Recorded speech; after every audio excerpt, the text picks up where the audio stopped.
Who has always wanted to attempt a body makeup? Who here knows how to do makeup but wants to take it to another level and wants to take their editing skills on another level?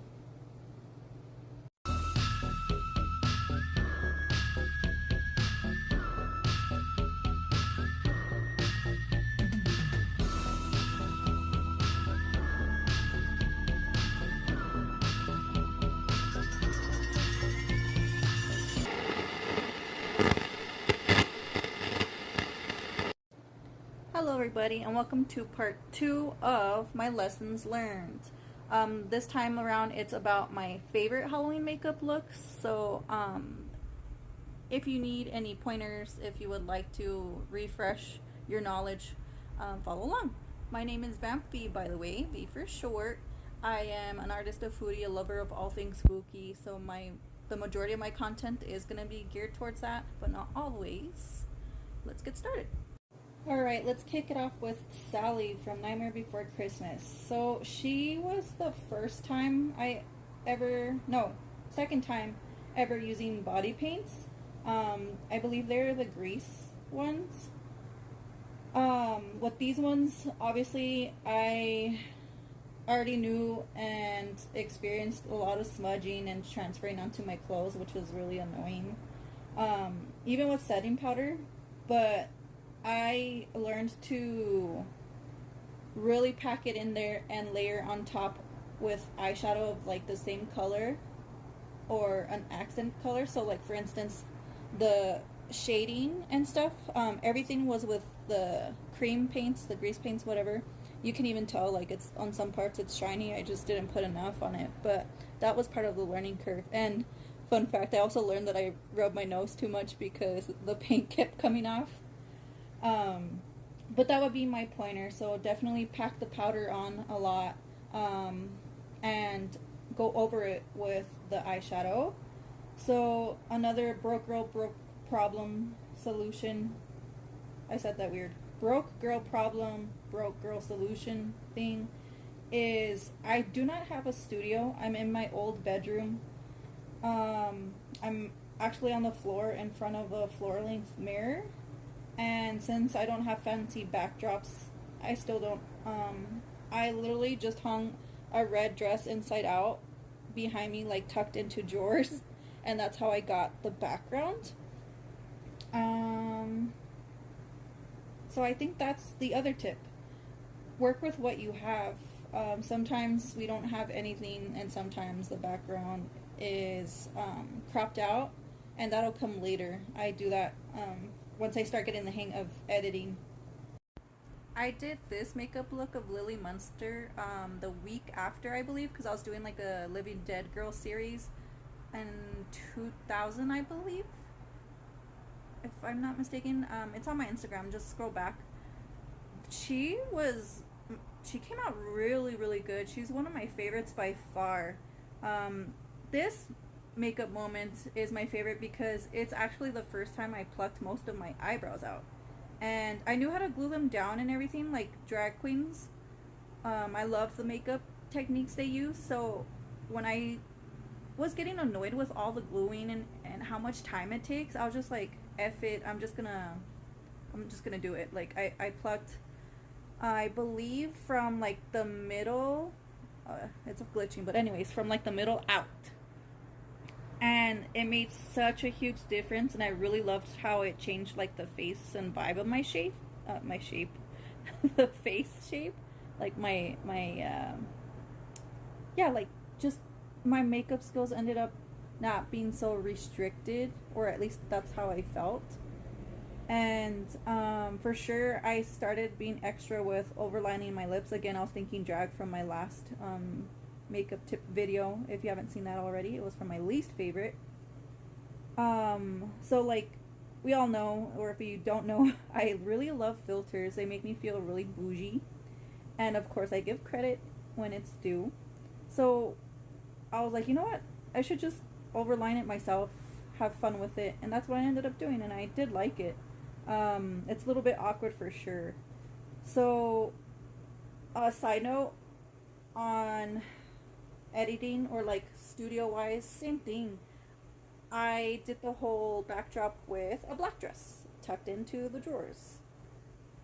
I want to mention as well another tip that I forgot to mention with the Sally makeup. By this time, yeah, I was packing in the powder and doing the eyeshadow like support, but definitely invest in a makeup setting spray. I didn't at this time, but I would say my future self would have wanted to. But it was no biggie for me. I was just doing it for fun on my days off. Like I still do that anyways. Um, that's it for this one, I think. Another absolute favorite. I call her the Spider Lady because she's based off of Coralinvis. I'll obviously credit them in the, what's it called?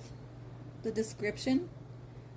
But this was their Bat Lady and obviously Spider Lady.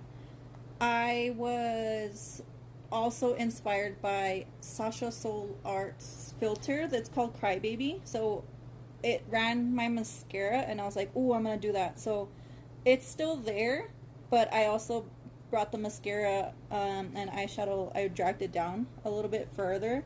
And without that, again, you find inspiration in everything. So me playing with filters, it really brought out that makeup look. Like imagine that not being there.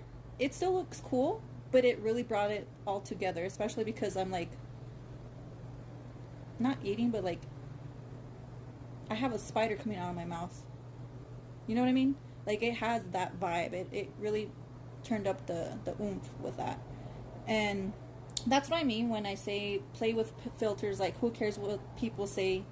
It really brings out their creativity, but always credit. And same thing with artists that you get inspired by, always credit them. That's not okay to be taking others' creativity without saying, hey, like you really inspired me and stuff. That's all I have to say for that. And okay, so for editing, like photo editing wise, same studio, Broke Girl Studio with Broke Girl Problem Solution of the, I think I still have, it's the red dress again.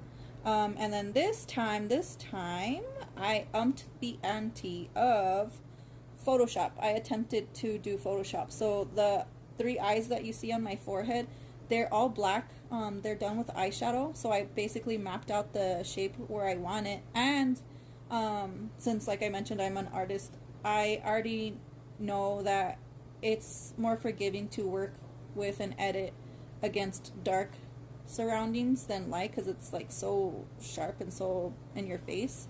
And it's hard when you only have resources that are free and they don't really have cool blending tools. So that's what I still work with right now. So pointer, if you are a broke girl and you're on a budget, do what you can. Find those free filters, find those free apps on for your phone to edit your pictures, and they always change. And like I mentioned in the last video, I'm not gatekeeping when I say do your own homework and look for those ones, because they always change, and sometimes they are like the surprise, oop, you need a subscription now. So that's what I used for the eyes, a photo editing app that I found for free. And I think that's it for this one. Let's check the next. Here she is, the Bride of Frankenstein. This version is obviously inspired by this artist that you see down below. His name is Justin O'Neill. His tag is Justin O'Neill Art. This one's easier to remember, guys. Don't come at me with the other one. This one really inspired me to change it up with my background to help tell the story and sell the look, like make it, it's just more charming, let's put it that way. And like I said, I think the storytelling is what best describes when you edit looks like this. I love the classic horror babes, and I love again Halloween, if you can't already tell. So when I saw this one, I was like, ooh, I want to definitely recreate that whole vibe. His background was all black, but I wanted to set the mood. And I got a picture that I found online, but I could not find the artist who did it, so I was not able to credit this one. Again, I'm keeping it real.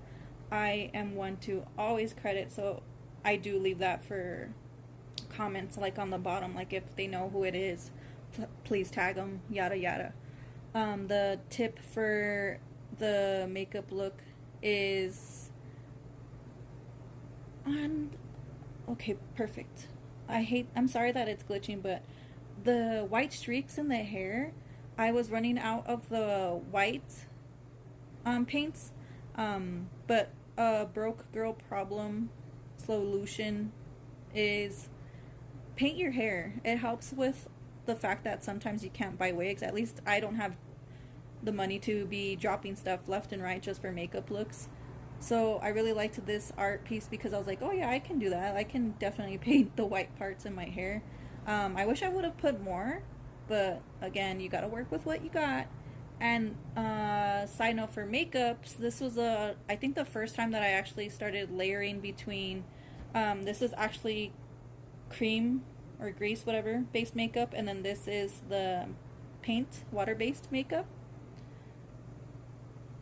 Do not, I luckily already knew this because science, I was like, why am I going to put grease on top of something that is activated by water? It's just going to pick it right up. It does do that. I felt really cool doing this makeup because I already knew that. But another side tip for the blower part, when you use water base, when you want to make it smooth, it's really hard, so don't be let down when you see splotchy paint work. Just try to your best and work with it. For this one, I didn't mind too much because the eyeshadows that I have helped me kind of patchwork things up, and since it's already horror anyways, like the little rough around the edges, like it works. You can tell, well, in my opinion, you can tell that the face is much smoother than the body itself, which is why I like the grease makeup, the creams, all that stuff, because it blends so easily. And with the water activated ones, sometimes it picks up the layer from the bottom if you're not too careful, and since it's so thin of a layer anyways, it'll take it all off, and that's so damn frustrating. So tip on that, if you mastered it, please tell me how you did it because it's so damn hard. Alright, moving on to like other special effects from setting the scene for the look. I used an app, no, not an app, a filter from Instagram that got those white eyes. I hate how they took stuff away because it helps with like creativity and selling the looks. I'm like, well, that's another thing. I'm going off tangent, but anyways, the lightning is actually edited in as well. I did that when I edited the castle background. That one, it was so cool to see come together. It really sold the look, and I think that's why it's my favorite. It's classic. I love it so much.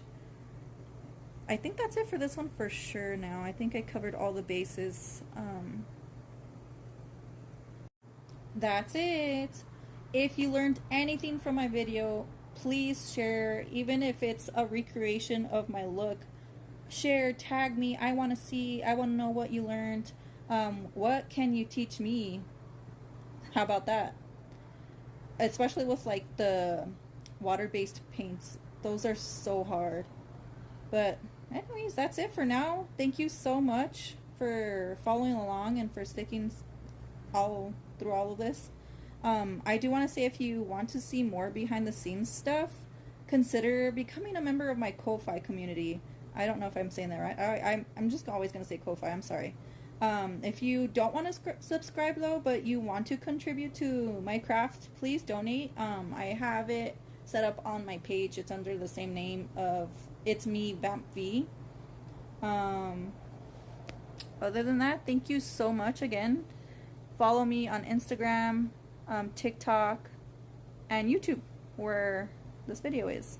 And make sure to share it so that way other people can find me. I am working on getting more things for so that way I'm better at recording and stuff. Like, for instance, I'm still having to hold the damn phone up and everything. I ordered a tripod, but I don't know where it went. It said it was delivered. The Ring camera didn't capture anything. I'm not sure if somebody stole it. But we'll see. I'm really hoping I get a replacement. If not, I'm just gonna get my refund and try again elsewhere, because yeah, I want to bring you along with me. I can't really record the makeup looks very well or as much as I'd like. But support me in there if you can, if you want. It would be great, and I would really appreciate it. The best way, though, the easiest way, like, share, subscribe. That's it. Adios. Bye. Thank you again.